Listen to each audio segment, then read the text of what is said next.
Allô, je m'appelle Jenny.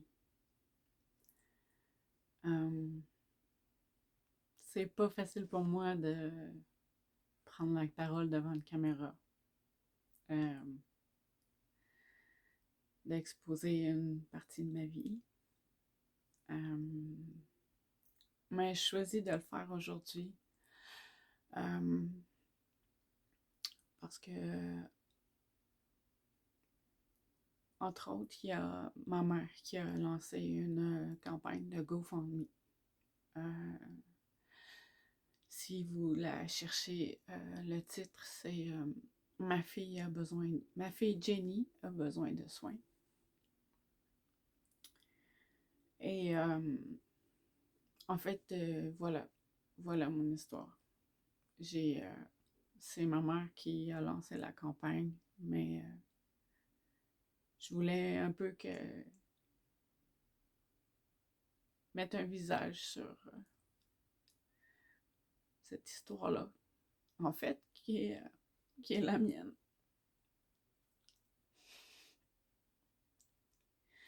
Euh, ok. Euh, En décembre 2015, euh, j'ai j'ai vécu une tentative de meurtre. J'ai passé à un cheveu de mourir.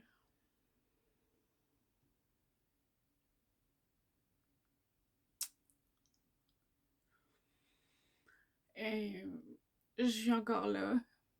Je suis vivante. J'ai survécu à cette agression,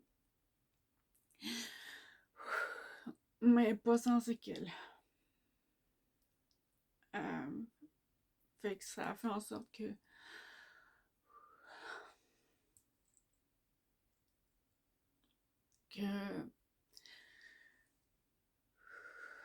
que je vive avec un trouble de stress post-traumatique le restant de mes jours.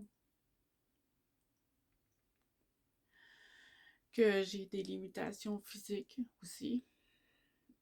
Euh, Suite à cette agression-là, qui était,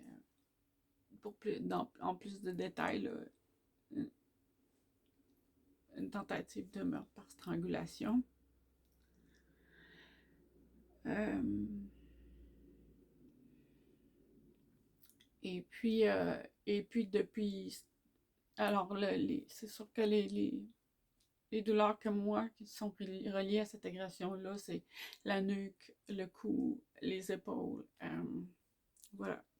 Fait que c'est arrivé il y a 7 ans. Fait que j'ai eu accès à des soins. Ça a pris du temps, par exemple. Ça a pris 2 ans avant que mon dossier soit ouvert et que j'ai accès à des soins de physio. Et la façon que ça fonctionne quand on a une blessure, que ce soit un accident d'auto, un accident de travail, un accident dans les sports, un accident tout court, de tomber dans les marches, d'une blessure. Euh, bon, puis j'allais oublier les blessures liées à la violence aussi.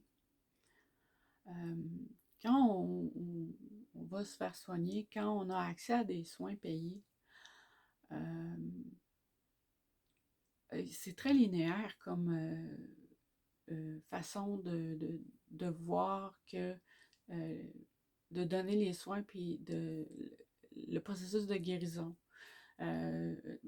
Tu sais, la personne arrive par exemple avec une cheville cassée, on va faire en sorte de réadapter, faire une réadaptation physique à la cheville, de gagner en extension, en mouvement. Et ensuite, l'exercice physique, la personne va être capable d'être en mesure de marcher sur son pied, etc. Et à un moment donné, les soins ne seront plus nécessaires parce que la blessure comme telle va avoir été soignée et les soins n'ont plus raison d'être. Et c'est ce qui est arrivé dans mon cas. C'est que moi, j'avais beaucoup de problèmes. J'ai eu à avoir beaucoup à quelques reprises des injections de cortisone dans mon épaule pour pouvoir regagner du mouvement, de l'extension. Euh, euh, Puis c'était beaucoup la région de la nuque aussi et tout ça. La raison pour laquelle il y a une campagne de financement, c'est parce que euh, quand on vit avec le trouble de stress post-trauma, ce qui se passe, c'est que, dans mon cas, je vais parler pour moi, euh, c'est vraiment une...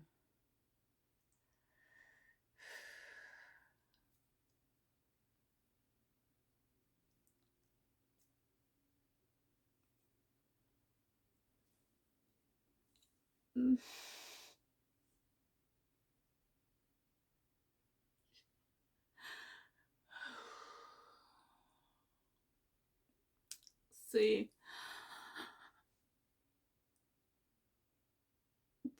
C'est quelque chose qui bouleverse une vie.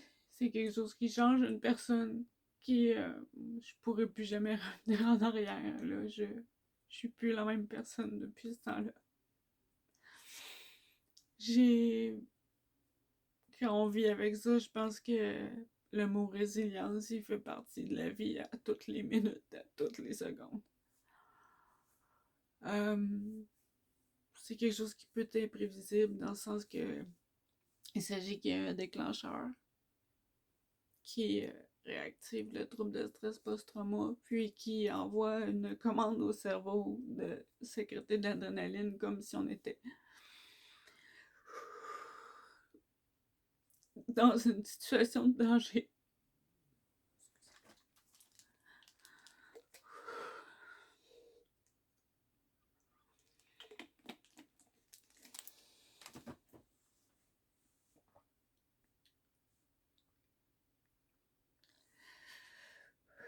Et ce que ça fait, c'est que ça fait en sorte que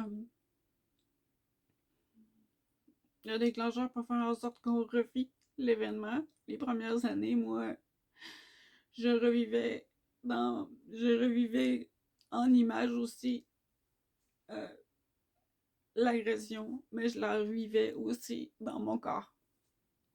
Avec les années, avec la thérapie, j'ai payé de ma poche la thérapie pendant les 7 dernières années, là, au cours des 7 dernières années, même si j'ai pas beaucoup de revenus. Je regrette rien parce que si j'avais pas payé la thérapie, je serais plus là aujourd'hui. C'est un parcours difficile. Le trouble de stress post-trauma, ça entraîne toutes sortes de choses. Euh, Ça peut entraîner de la difficulté à se concentrer. Euh, Ça peut entraîner beaucoup de troubles de sommeil. Excusez-moi. Euh, mais il y a les fameux moments où il y a un déclencheur. Et que le corps se met à réagir à cette surdose d'adrénaline.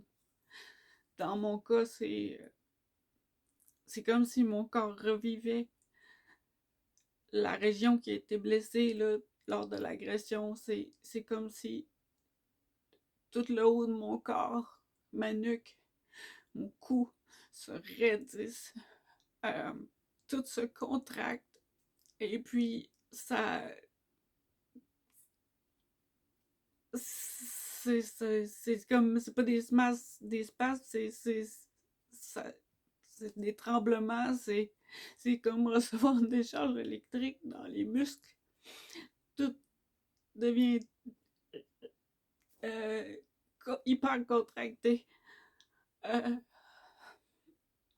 Puis après ça, ben pendant 48, des fois 48 heures, des fois même 3 jours, ben c'est de sentir vraiment l'impact douloureux, les douleurs de tout ça, de se sentir, j'ai juste le mot raqué, courbaturé.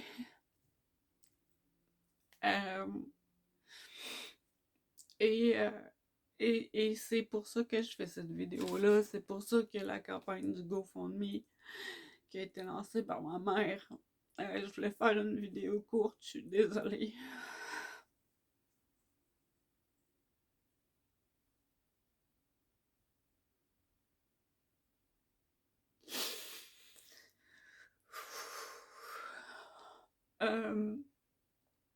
C'est parce que, comme je le dis, je racontais un peu le processus des soins. J'ai eu accès à des soins de physio. Et on a pris soin de mon épaule et j'ai gagné de la mobilité. Et à la fin d'à peu près 2 années de traitement, euh, tout n'était pas à 100% rétabli. C'est-à-dire que ma flexibilité, il y avait une perte de flexibilité d'un côté d'un bras, perte de flexibilité dans ma nuque, euh, mais eux, tu sais, il y avait toujours l'espoir que ça pouvait, avec des exercices, être revenir se replacer. Et, et, et ce qui est dommage, et ce qui est pas reconnu, c'est ça que c'est pour ça que je fais cette vidéo-là aussi. Parce que moi, je sais pas pour les autres, mais je trouve ça extrêmement difficile. Euh, Parce que actuellement, le système, c'est ça, c'est une blessure, on te soigne, puis tu retournes chez vous. Puis c'est comme ça. Euh,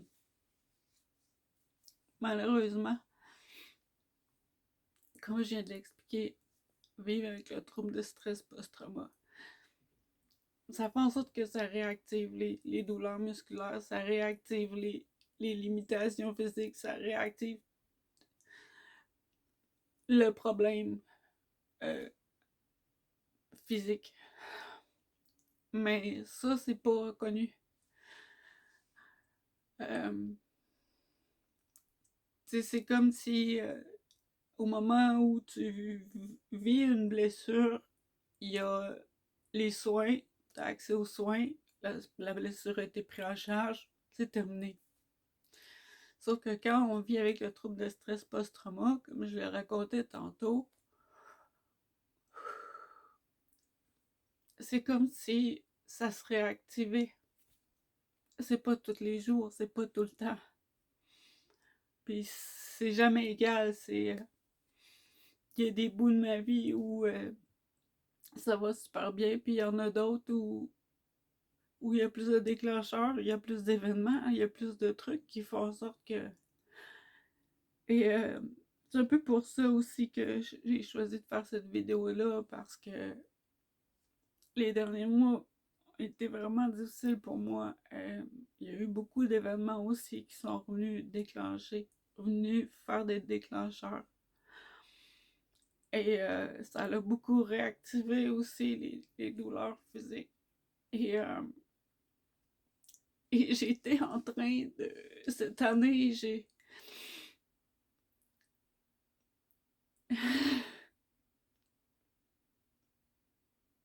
rendue à me dire, ça a été confrontant, puis tout ça, parce que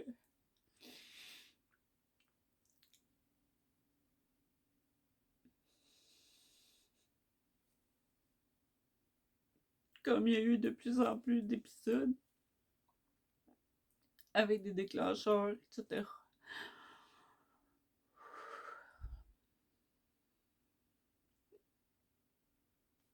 j'ai dû... il y a eu beaucoup de renoncements. J'ai dû faire vraiment un bilan de vie, puis me rendre compte que, tu sais,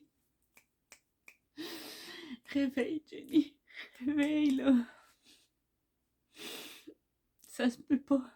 Tu retrouveras jamais les capacités que tu avais avant. Retrouver un travail.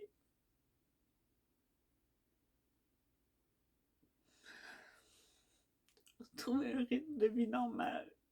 Façon de parler, là. Et d'aller travailler, puis tout ça.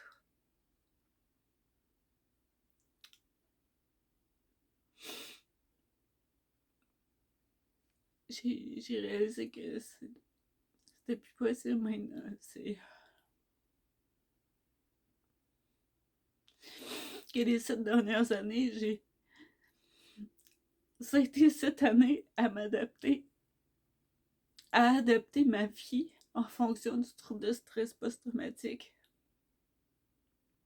Tu sais, il n'y a rien de linéaire, c'est très changeant. Et il y a 6 ans, j'étais vraiment... Ce que je vivais quand il y avait un déclencheur, c'était terrible. C'était vraiment terrible, là. Il y a eu une évolution. Aujourd'hui, c'est... Aujourd'hui,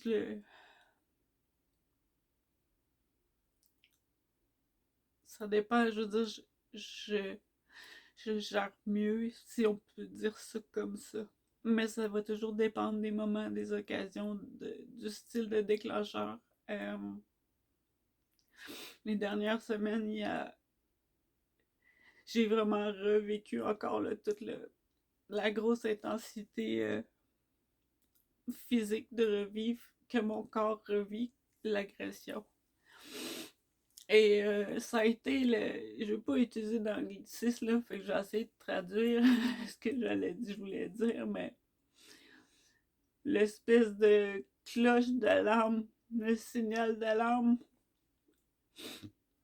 je veux dire quand même, là, le wake-up call, de faire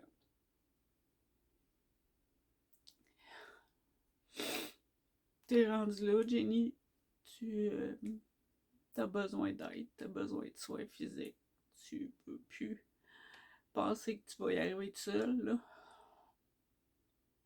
physiquement. Ça te prend des soins, tu sais. En sachant que je n'ai pas accès. Pour les heureuses raisons que je vous ai expliquées.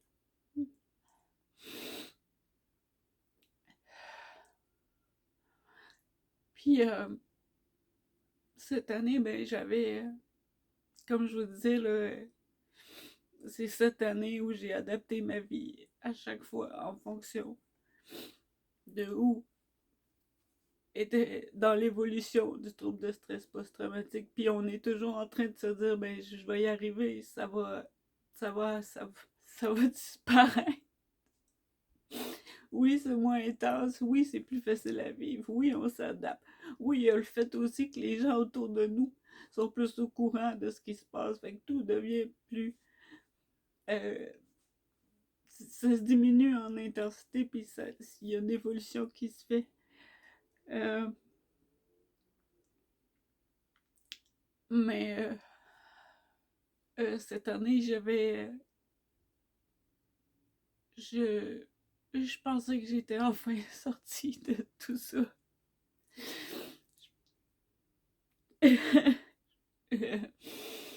Ça a été une grosse année pour moi quand même, dans le sens où j'avais nourri beaucoup la réflexion de comment je peux encore réadapter ma vie en fonction de mes limitations physiques, parce il y en avait pas, il y en avait plus que je suis sortie il y a 3 ans là, de la physiothérapie, mais lentement, tranquillement, les limitations physiques se remettent en place.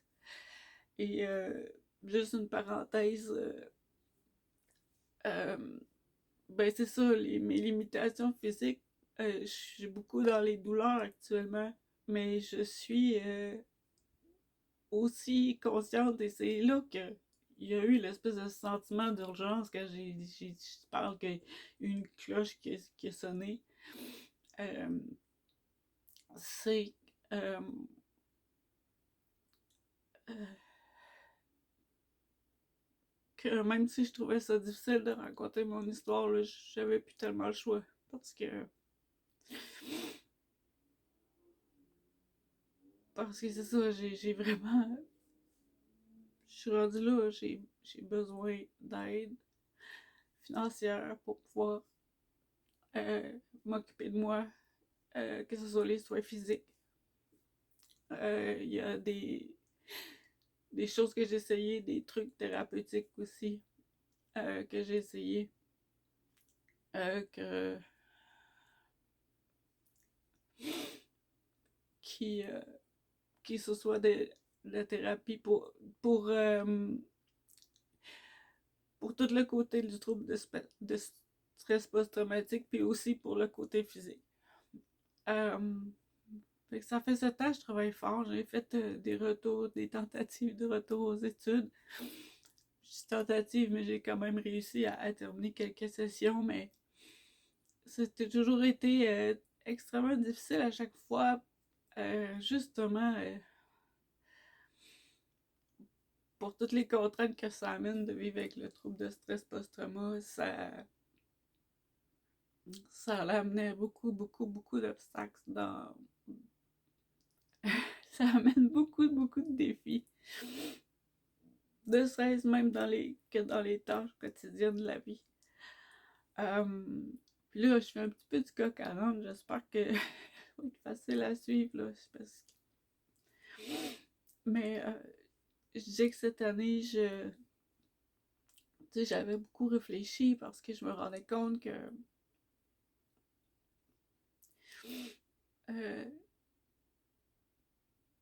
je m'impliquais bénévolement des causes qui me tiennent à cœur. Ça me faisait voir du monde, ça me faisait du bien.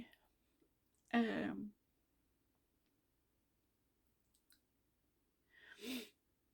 mais que physiquement, ça m'a aussi fait réaliser que j'étais très limitée, je me fatigue vite. Euh, j'ai de la difficulté à rester concentrée longtemps.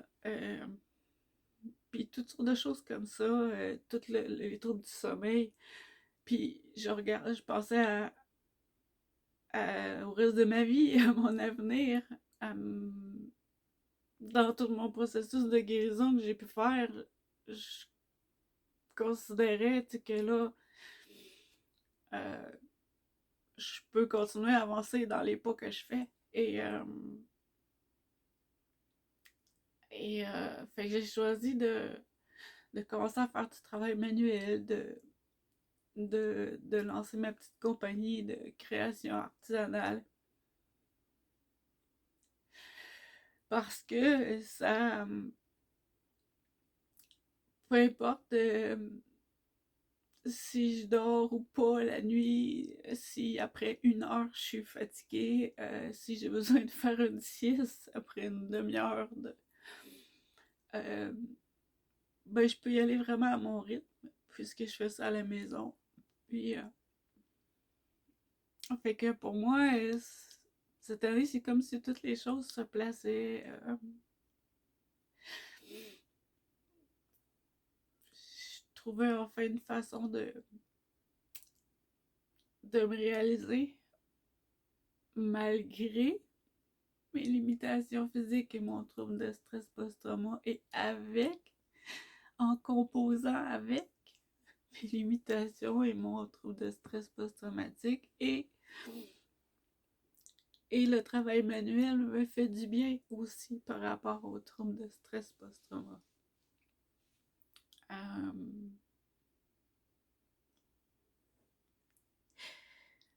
Puis d'ailleurs, en parlant de ça,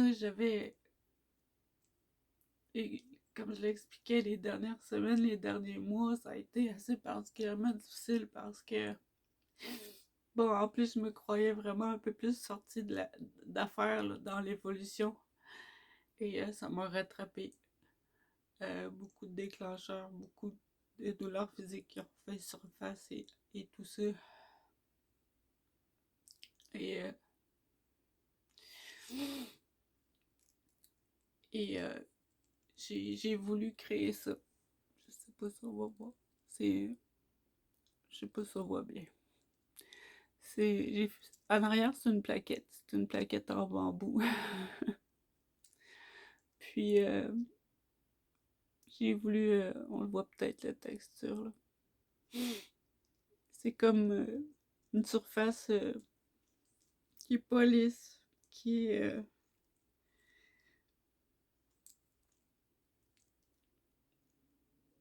pas mal fripée, ça, je trouvais que ça représentait l'espèce de brisure qu'il y a dans le cerveau.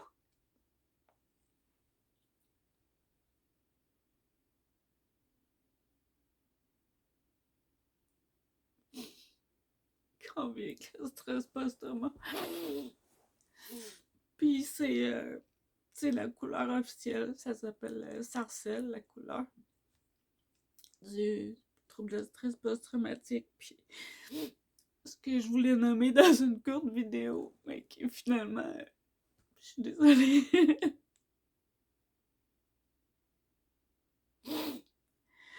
Pour la longueur. C'est c'est le petit ruban blanc. On le voit bien.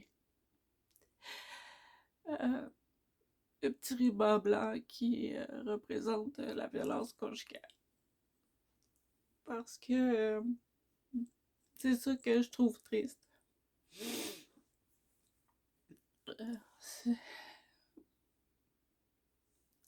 C'est que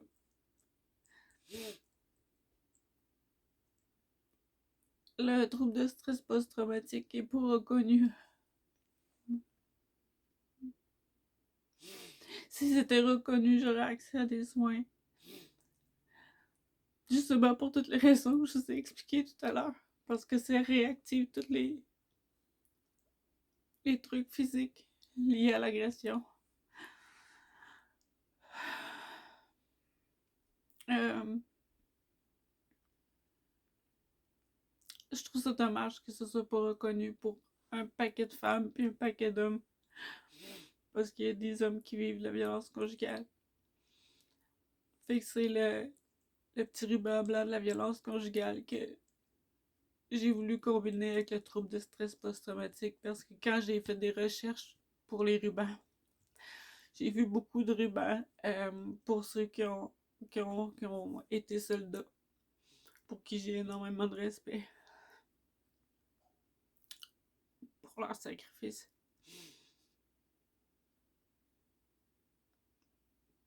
Puis que même si on n'a pas livré les mêmes batailles quand on vit avec un trouble de stress post-trauma, c'est difficile pour peu importe ce qui a fait qu'on a vécu. Je sais aussi que j'ai vu des rubans de troubles de stress post-trauma pour des conducteurs de camions lourds. Mais j'en ai trouvé aucun qui faisait un lien avec Je trouvais rien qui faisait un lien avec la violence faite aux femmes, la violence conjugale. Puis j'ai décidé d'en créer un. C'est comme si il y avait cette urgence-là pour moi là,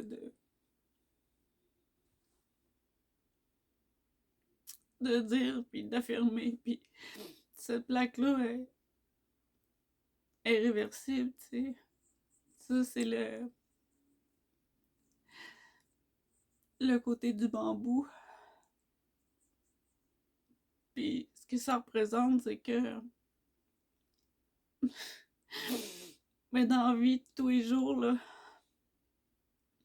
c'est pas écrit. C'est pas écrit ici, là. Personne ne sait. Personne sait que je vis avec ça. À moins qu'il arrive une situation puis que je le nomme. À moins que. Ou des gens peuvent trouver telle ou telle attitude puis de pas la comprendre. Mais c'est pas une attitude, je veux dire, mais une situation. Fait que pour moi, c'est ce que ça représentait aussi. C'est que, tu sais, on vit avec. C'est là. C'est là. C'est tout le temps là.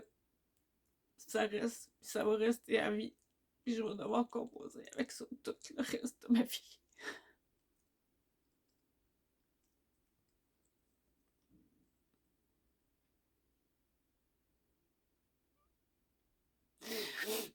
Mais l'autre côté aussi, c'est pour dire que c'est vrai que je vais devoir vivre avec ça tout le reste de ma vie, mais c'est pas ça qui me définit. Ce qui me définit, c'est que moi, je m'appelle Jenny. Je vis avec un trouble de stress post-traumatique. Puis je trouve ça dommage que ce soit pas reconnu. Qu'on n'ait pas. Si c'était reconnu, on pourrait avoir accès à plusieurs ressources d'aide. Que ce soit avoir. Si les gens qui sont. Il y a toutes sortes de services euh, auxquels on. Il y a toutes sortes de besoins euh, qui sont offerts, comme par exemple.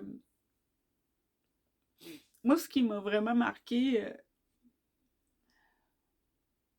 qui m'a fait aussi faire prendre une prise de conscience, c'est que cet été, mon père a vécu un AVC, en fait, deux en un espace très rapproché. Et je savais pas comment ça fonctionnait, toute la prise en charge à ce moment-là. Et j'ai vu à quel point, lorsqu'on fait un AVC, il y a des services qui sont offerts pour une espèce de rééducation, tout ce qui est aussi cognitif, tout ce qui est physique pour être sûr et certain que l'AVC ne laisse pas des séquelles permanentes si il y a divers degrés d'AVC et de récupérer les acquis si possible le plus rapidement possible et c'est en voyant toutes ces étapes-là de réadaptation, je vais le dire comme ça, je sais pas si j'ai les bons mots, que j'ai réalisé que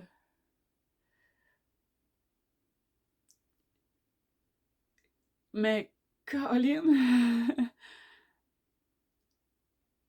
tous ces services-là, tout ce qui est l'aspect du cognitif, euh,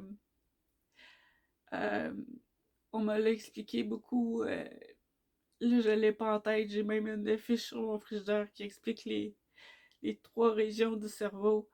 Euh, que et que et que pendant un temps, on n'a même pas accès à ce.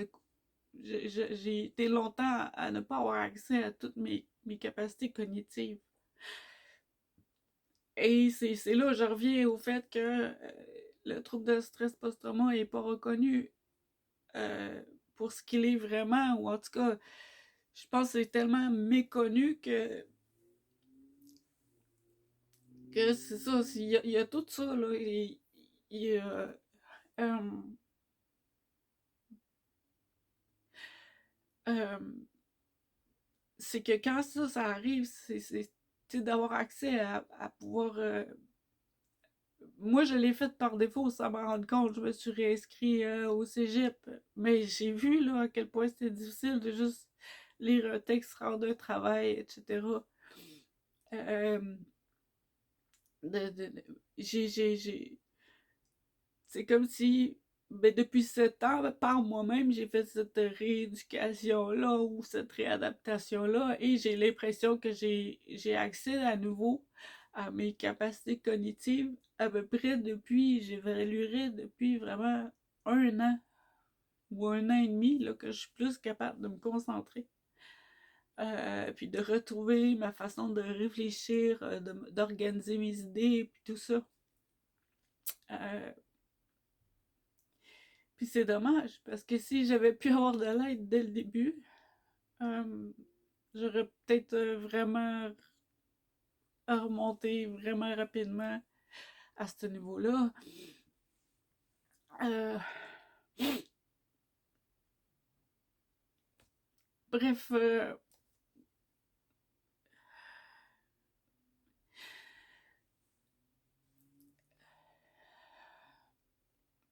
je vois que ma vidéo, elle va durer 35 minutes, puis je veux juste prendre un moment pour...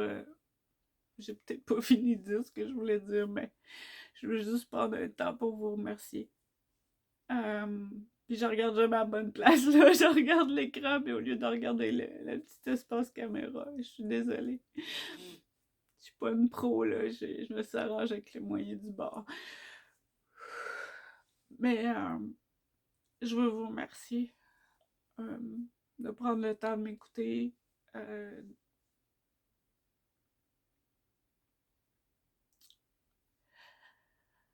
euh, Fait que c'est ça, si je reviens à mon histoire à moi, euh,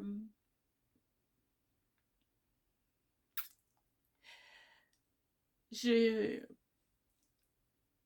j'ai vraiment tenté tout. Il y a plusieurs gens autour de moi qui pourront en témoigner. Depuis 7 ans, euh, je vais les nommer comme ça, les combats titanesques pour avoir droit à des services, accès à des services euh, dans toute la grosse machine bureaucratique gouvernementale. Euh, il y a des moments où ça m'a fait vivre énormément de détresse, que je me suis vraiment sentie euh,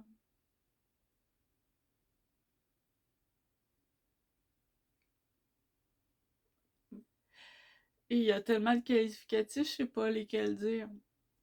Découragée, complètement dépassée. Quand on est dans un moment de notre vie où on est vulnérable, euh,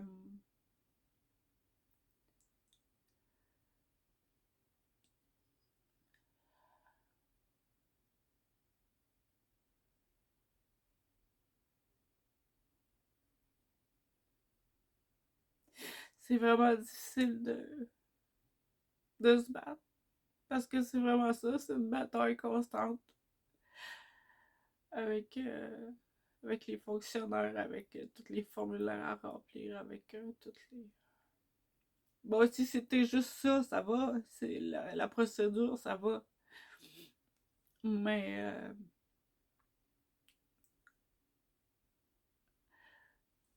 mais disons que moi, j'ai tenté à plusieurs reprises, à divers endroits, euh, d'avoir accès à des services.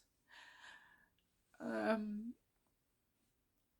et je m'informais souvent et tout ça. Et bon, ben, la ressource vers laquelle je pourrais me tourner, c'est l'IVAC. Mais comme je vous l'expliquais tantôt, une fois que la blessure est réglée, je sais qu'il y a eu des changements avec l'IVAC en octobre 2021, je crois. J'ai été lire beaucoup là-dessus dernièrement et j'en ai pleuré une chute en voyant tout ce que j'aurais aimé qu'il existe à ce moment-là. Euh, Fait que c'est sûr que j'aimerais ça, tout se réfère à eux autres, mais c'est ça, ça fait 3 ans que mon dossier était fermé, fait que...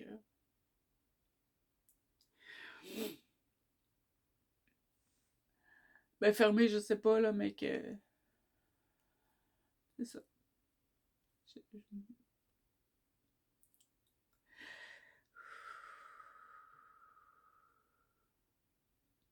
je me suis épuisée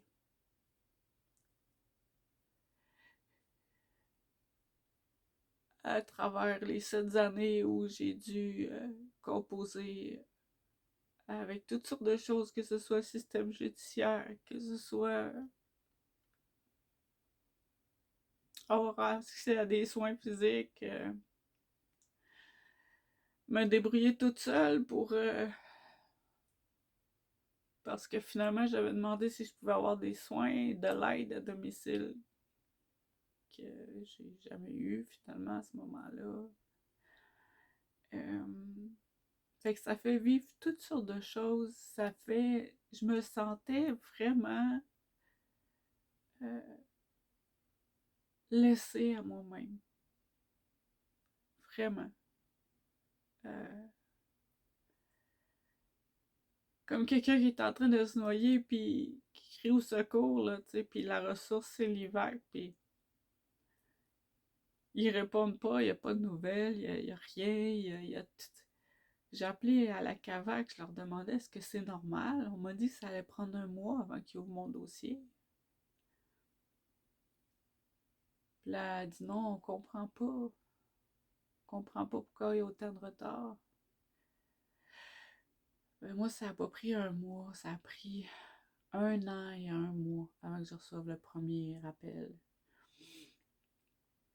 Puis, c'était pas pour ouvrir mon dossier, c'était juste pour me dire on vient d'ouvrir votre enveloppe et d'ici quelques semaines, quelqu'un va vous appeler.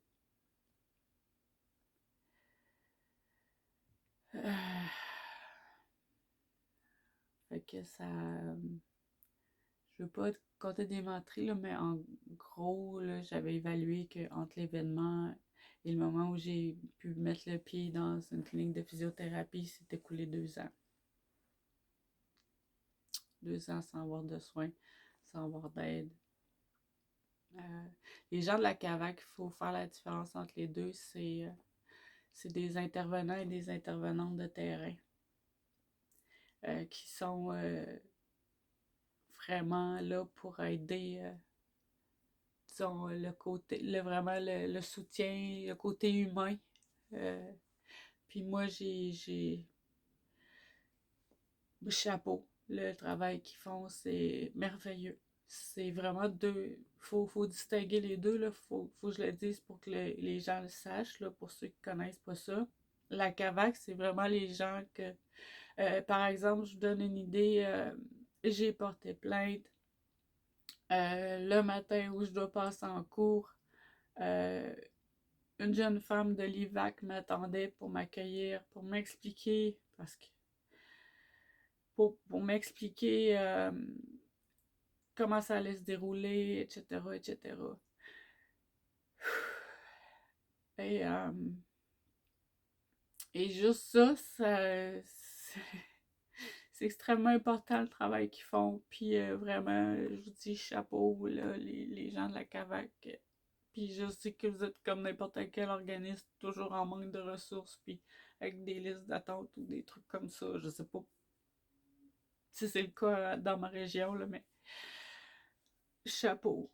Par contre, l'IVAC, il faut distinguer les choses. L'IVAC, ça s'appelle, c'est ce qu'ils appellent indemnisation des victimes d'actes criminels.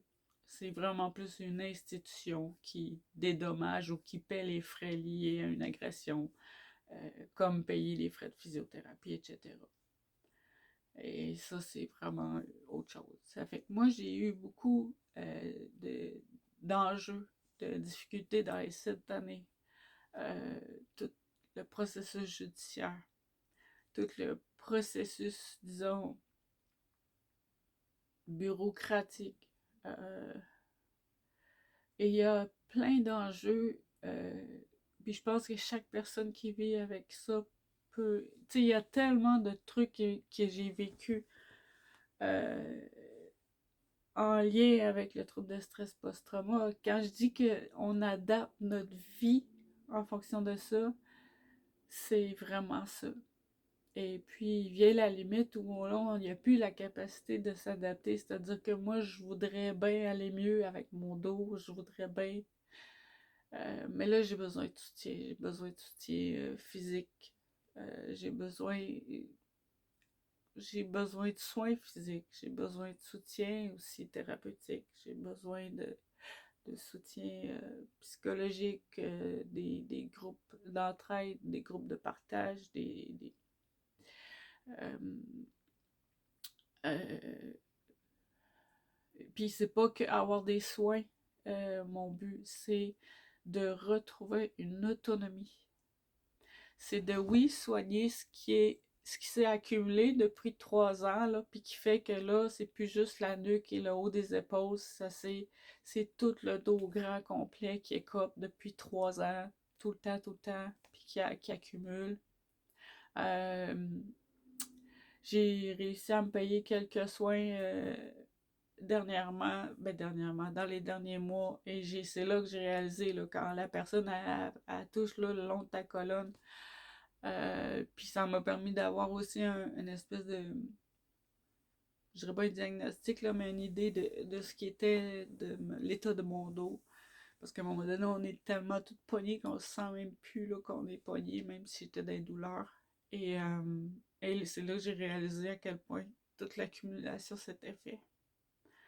Et tout s'est mis à débouler, tu sais, moi j'étais là en train de vouloir, enfin j'allais avoir trouvé un projet de vie qui était adapté avec ma réalité de trouble de stress post-trauma. En partant mon petit truc de création artisanale, euh, tu sais, adapté à cette vie-là de vivre avec un trouble de stress post-trauma. Et, euh, et c'est tout ça là, qui m'a fait réaliser que j'y arrive pas. Je peux plus être comme dans le déni, si on peut dire. De un, il a fallu que je réalise que c'était pas possible. Je pourrais plus reprendre un travail normal. Depuis 7 ans, ça fait peut-être 2 ans là, où ça commence vraiment à se placer mieux pour moi. L'évolution se faisait. Et puis, euh, et puis c'est ça, tu sais, je me suis vraiment rendu compte que, tu sais, en passant une journée, disons, une journée occupée, puis de voir combien de temps que ça me prend à me récupérer de cette journée-là, et ça, de faire le constat que je retrouverai jamais, là, ma vie d'avant. Mais c'est ça,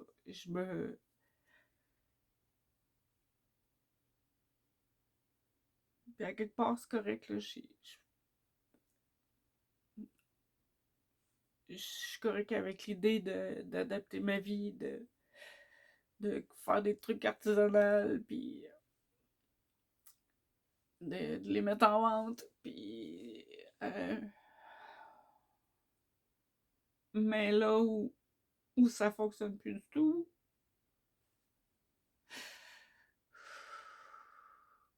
c'est que je peux plus aller de l'avant. Euh, Là, j'arrive même plus à lever mon bras pour... ça fait plus que 2 ans, là, que je suis même pas capable de mettre une assiette euh, dans mon armoire. J'ai des assiettes en plastique. Fait que le but, c'est de procéder à soigner mon dos, soigner mon nuque. Mais il y a toute la réadaptation physique aussi là-dedans pour que la limitation actuelle ne devienne pas des limitations physiques permanentes. Et que dans la somme qui a été calculée pour le GoFundMe, ça inclut beaucoup de soins pour prendre soin du dos. Euh, Soins aussi du soutien psychologique, tout ça. Mais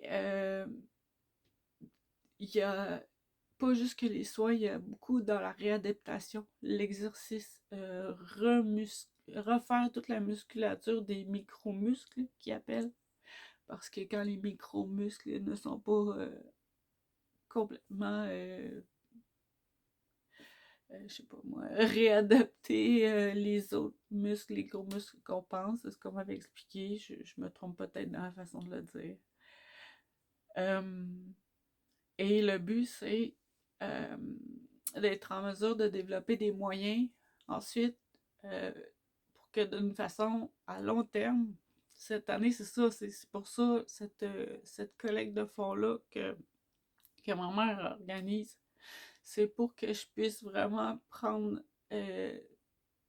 vraiment avoir le soutien financier pour prendre soin de, de, de tout ça et, qu'il y a une réadaptation qui se fasse et que je puisse développer une autonomie là-dedans, physique, retrouver une autonomie tout court. Ensuite de ça, conserver les acquis, c'est-à-dire développer des exercices, etc.,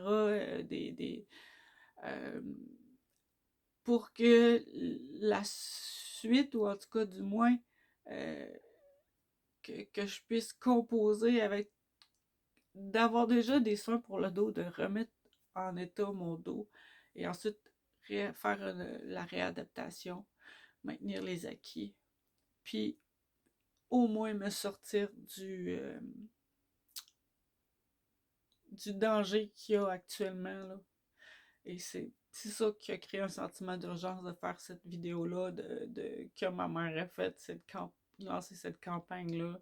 C'est parce qu'actuellement, si j'ai pas de soins, euh, ça risque de devenir une limitation permanente. Depuis quelques mois, je passe plusieurs heures par jour euh, à faire des demi-heures de coussins chauffants euh, pour gérer euh, la douleur. Euh, Fait que c'est de tout ça que je veux me sortir. J'aimerais ça pouvoir poursuivre mon chemin de guérison. J'aimerais ça pouvoir aller de l'avant avec mon projet. J'aimerais ça continuer à pouvoir m'impliquer dans mes implications qui me tiennent à cœur, dans, dans les causes qui me tiennent à cœur, puis dans ma communauté. Puis j'ai toujours été portée vers aller aider les autres. Et ça a toujours été difficile pour moi de demander de l'aide.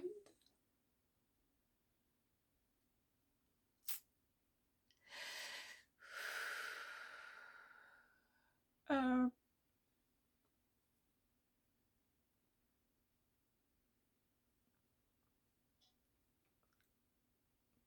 mais je l'ai fait aujourd'hui, avec tout mon cœur. Ça fait 2, 3 mois que je me revire les tripes à l'envers. Parce que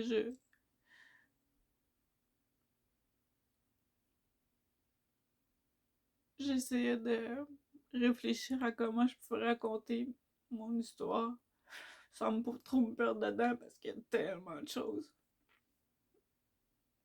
Fait que ça faisait en sorte que j'étais souvent à revivre puis à refaire le chemin des 7 dernières années.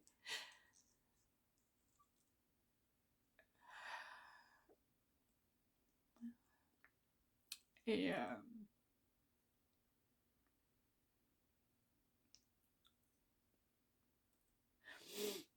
je suis rendue là, j'ai pu.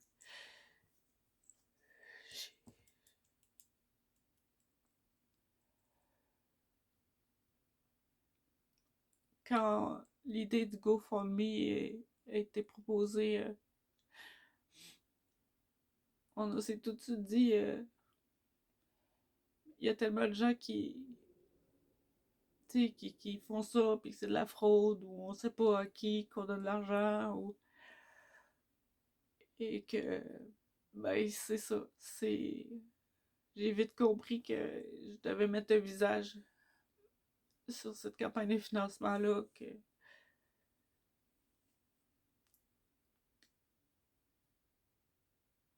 de raconter mon histoire, puis de, de nommer les choses qui me tiennent à cœur, puis ça, c'en est une. le trouble de stress post-trauma pour les personnes qui vivent de la violence conjugale n'est pas reconnu. Et donc, on n'a pas accès à une espèce de continuité de soins.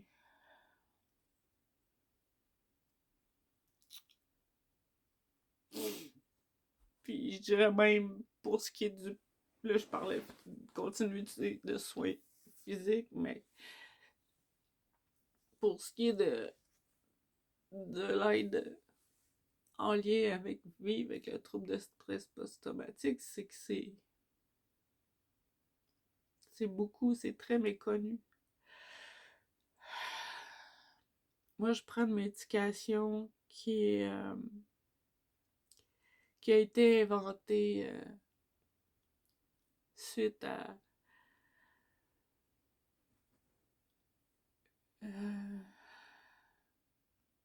je pense il y a une trentaine d'années, là, les grandes guerres, là. Les soldats revenaient de la guerre, puis ça commence à être reconnu que c'était quoi un peu le trouble de stress post-trauma, fait que je prends cette médication-là qui vient dire,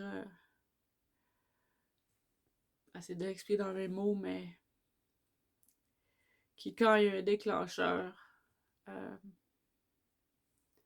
mais en fait, quand j'ai commencé à prendre cette médication-là, c'est que mon corps était pas du tout capable d'aller dans un état de repos. Ma vidéo va être longue, là, mais là, tant qu'à compter ma vie, la raconter, si ça peut aider à mieux comprendre.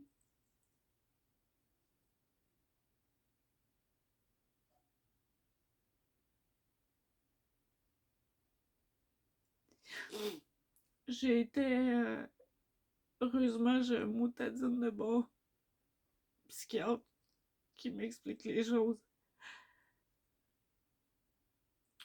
Euh, Ce qui se passait, c'est que même si j'étais épuisée et que j'avais eu une grosse journée, je me détendais, c'est-à-dire je me longeais et aussitôt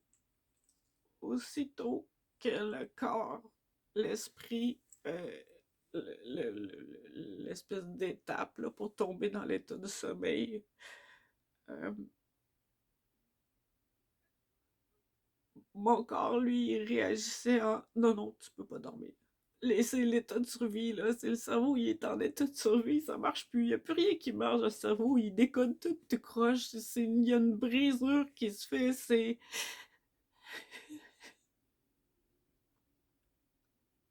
difficile à expliquer. Ce qui fait en sorte que plutôt que de m'endormir, juste ça, juste le fait que je tombais dans un état où j'allais m'endormir, tout mon corps se mettait en état de survie et je revivais en boucle l'agression tout le temps et encore, j'étais incapable de dormir. Heureusement, j'avais déjà un suivi avec un psychiatre et quand j'ai décrit cette situation-là, il m'a prescrit tout de suite la médication pour ça.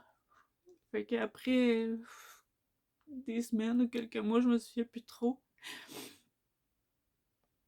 Euh, j'ai pu voir une amélioration à ce niveau-là. Euh, tu sais, je peux vous dire que j'avais plus de vie à ce moment-là. Et heureusement, il y a eu une évolution, là. Euh, comme je vous ai parlé au début du vidéo. Heureusement.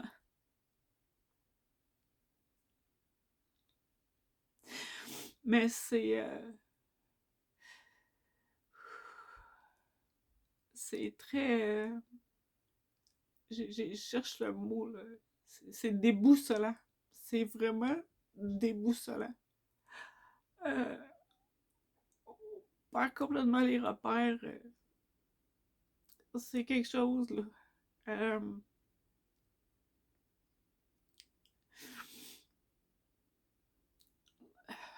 et tu sais, dans la situation que je parle de violence conjugale, ben, il y a deux réalités là, qui viennent à un moment donné en parallèle. C'est qu'il y a le danger réel, qui est une fois que la personne sort de prison, est-ce qu'elle va me recontacter, est-ce que je suis en danger par rapport à cette personne-là, etc. Et en plus, on a à composer avec le trouble de stress post-trauma qui, lui, il, lui a comme pas compris, là, tu sais. Puis qui pense tout le temps qu'on est en danger, tout le temps. Euh, je vais écouter un film, euh, il va y avoir une scène de violence, ça peut être un déclencheur. Fait qu'à un moment donné, tu te dis, bon, ben, je vais éviter ces films-là. Et puis, à un moment donné, c'est des voisins qui chicanent, qui crient tellement fort, qui claquent les portes, que ça fait un déclencheur. Euh, Ça peut être des choses tellement plus subtiles comme j'ai eu une prothèse dentaire que j'en ai plus là. J'ai une place, j'ai un côté de la bouche, j'ai pas de prothèse dentaire parce que la seule fois où je m'en suis fait faire une, elle a coincé.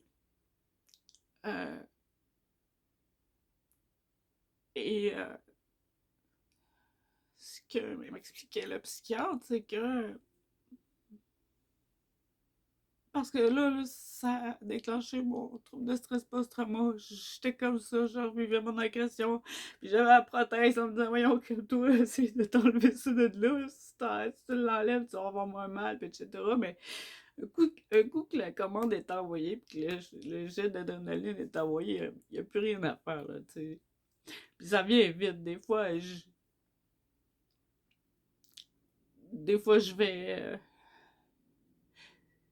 vais même pas savoir c'est quoi le déclencheur, ça arrive tellement vite, c'est que je vais sentir la réaction physique dans mon corps. Puis là, je vais faire comme, ok, il y a quelque chose qui l'a déclenché. Parce que ça se vit différemment, l'intensité n'est pas toujours la même. Des fois, ça va être tout d'un coup, il y a un tremblement intérieur, mais ça va peut-être se manifester par des larmes ou une envie de pleurer. Ça, c'est quand il y a le déclencheur. Mais au jour le jour, le trouble de stress du post-trauma, ça entraîne beaucoup de choses. Pour moi, ça a été ça, la perte de concentration, des pertes de facultés cognitives, les énormes problèmes de troubles de sommeil, directement en lien avec l'agression que j'ai vécue. Euh, Puis, tu sais, je pourrais vous en parler encore longtemps, mais c'est vraiment difficile à vivre au jour le jour, vraiment. Euh, Fait que je tiens à saluer, puis à faire un coucou à toutes celles et ceux qui vivent avec ça. Je dis pas ça faire un coucou d'habitude, mais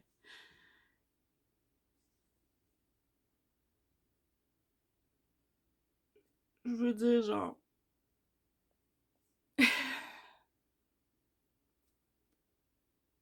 un salut à tous ceux qui écoutent cette vidéo-là, toutes celles qui écoutent cette vidéo-là, puis qui se reconnaissent.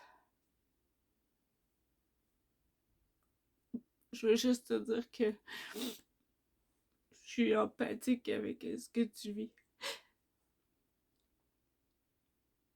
C'est pas évident. C'est pas évident tout le temps. Puis c'est dur. C'est dur de l'expliquer aux autres. Quand c'est tellement difficile de l'expliquer aux autres parce que ça change beaucoup, ça évolue de différentes façons. C'est pas les mêmes brisures pour les mêmes personnes. Pour chaque personne, c'est.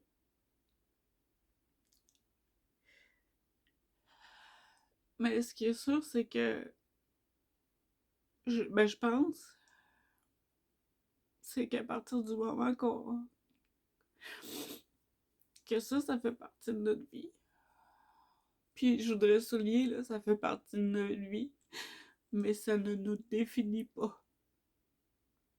On n'est pas que le stress post-traumatique, ok?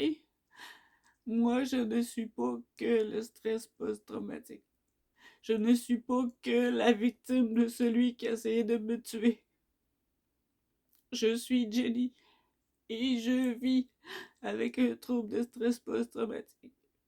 Et ça, c'est pour dire que c'est en lien avec la violence conjugale.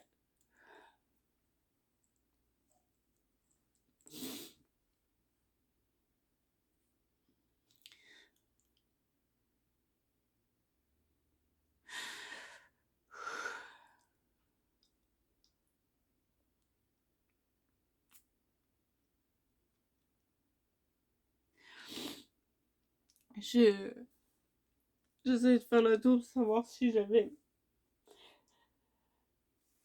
nommé les choses que je voulais nommer importantes. Je voulais faire une vidéo de 4 minutes.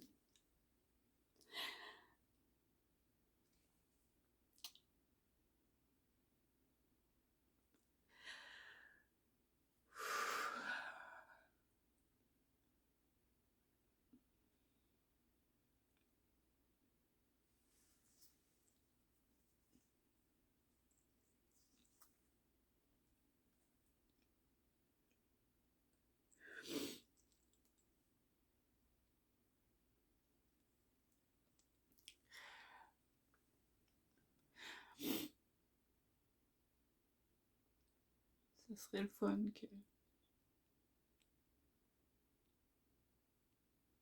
on se voit en flou, là, mais bon.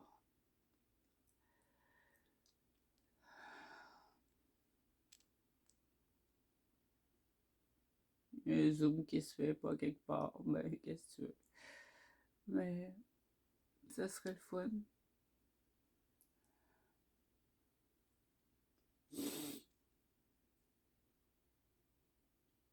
Que le trouble de stress post-trauma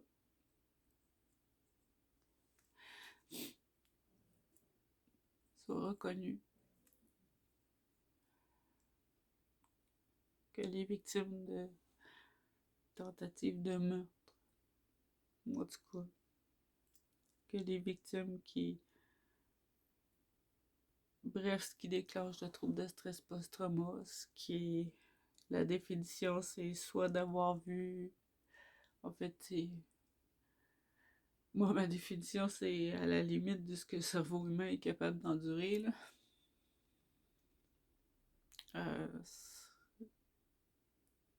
Mais je crois que la définition, c'est quelque chose comme... euh,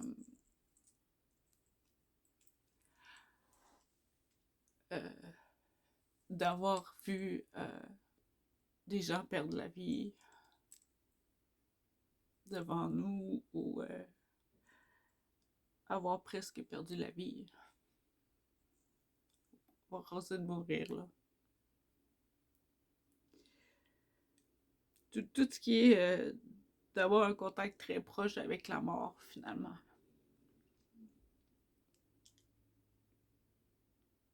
C'est un peu là, ma définition simplifiée là, de c'est quoi qui provoque un trouble de stress post-traumatique.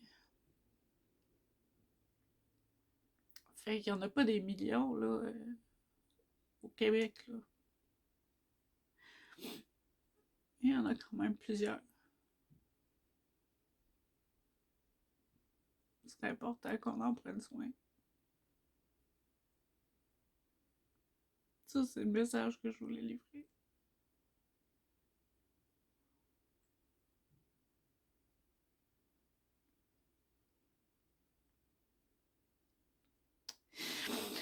Au-delà de ma campagne à moi, là, de financement, je souhaite ça à personne. Je souhaite pas ça à personne de devoir aller compter sa vie puis qu'il y ait de l'argent pour avoir des soins.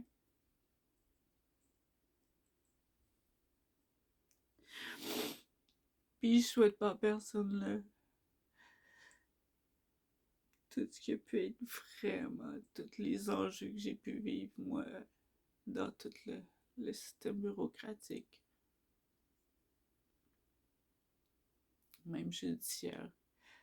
Bref, tout ce que je souhaite, c'est que ça soit reconnu, que les gens qui ont ce problème-là puissent avoir des ressources d'aide.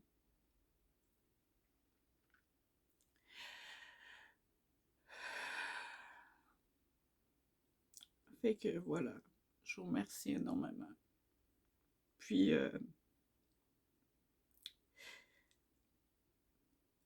le nom de la campagne de GoFundMe, c'est... vous pouvez le trouver, je crois, juste en écrivant « Ma fille Jenny a besoin de soins ». Le titre complet a été changé, c'est maintenant Ma fille Jenny a besoin de soins, point virgule, TPST pour et violence. C'est ça le titre. TP, T, TSPT. Ok, je suis fatiguée. Je vais le répéter. Ouais, mais là, je commence à perdre ma concentration. Le titre, c'est Ma fille Jenny a besoin de soins, point virgule, TSPT et violence. On avait droit à 50 caractères, fait que dans le titre, TSPT, c'est trouble de spectre, trouble de stress post-traumatique. Ok, là, je pense que là, tout le monde comprend c'est quoi quand je perds ma concentration. Fait que voilà. Fait que je vais terminer là-dessus parce que là, je pense que j'ai tout donné. Euh, je vais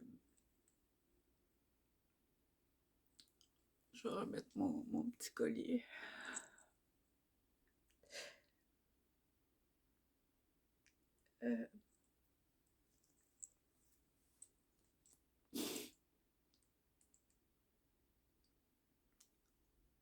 Puis si vous faites partie des gens qui font des dons,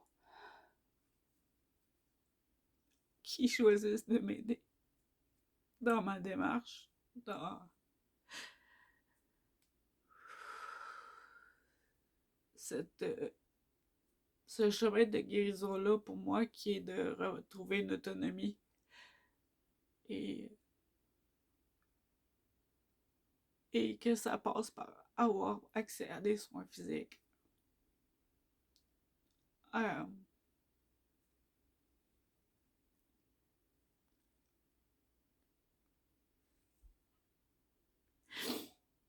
Je veux juste vous dire merci. Merci de tout mon cœur de croire en moi, de me donner une chance. Après 7 ans, je suis prête à regarder en avant, à me bâtir une vie.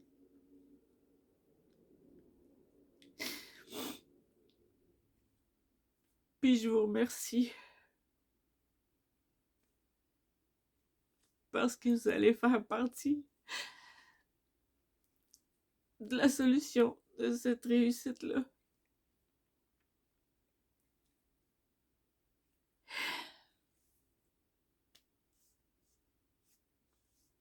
Je m'appelle Jenny.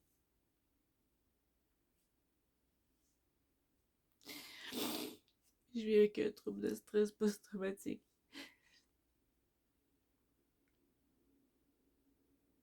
Mais à la base, je suis un être humain qui s'appelle Jenny.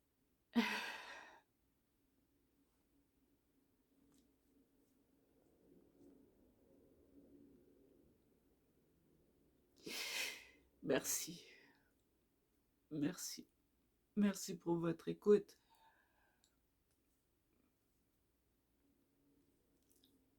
Merci pour votre accueil.